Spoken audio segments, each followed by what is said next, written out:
ગોત્રી તળાવ સેવાસી રોડ પર અકસ્માત, ઓવરસ્પીડ કાર રિક્ષાને ટક્કર મારી ફરાર।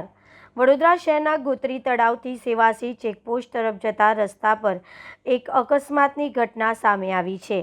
ઓવરસ્પીડમાં જઈ રહેલી કારના ચાલકે રિક્ષાને પાછળથી ટક્કર મારતા હડકંપ મચી ગયો હતો। માહિતી મુજબ કાર ચાલક પાછળથી મારેલી ટક્કર બાદ રિક્ષા બેકાબૂ બની આગળ ઊભેલી પાણીપુરીની લારીમાં અથડાઈ ગઈ હતી। અકસ્માતના કારણે પાણીપુરીની લારી તૂટી ગઈ હતી તેમજ રિક્ષા ચાલક અને લારી ચાલકને મોટું આર્થિક નુકસાન થયું હોવાનું જાણવા મળ્યું છે।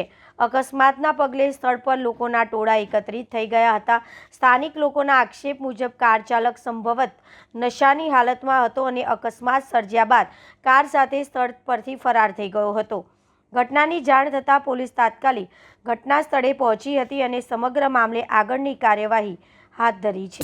इस रास्ते से जा रहा था सीधा सीधा तो रिक्शा वाले को टक्कर मारी और मेरे को धक्का लगा है तो मेरा भी नुकसान बहुत ज़्यादा हो गया। ये ओवरटेक पी के बहुत स्पीड में आ रहा था और रिक्शा को टक्कर मारी, फिर मेरे को टक्कर मार के चला गया है। थोड़ा दिन मेरे को मारने की भी धमकी दे रहा था, बोलेंगे देख लूँगा तेरे को, ये वो फलान ऐसा बोल के चला गया। ये वो गाड़ी वाले का नंबर है आपके पास? है गाड़ी का नंबर है? गाड़ी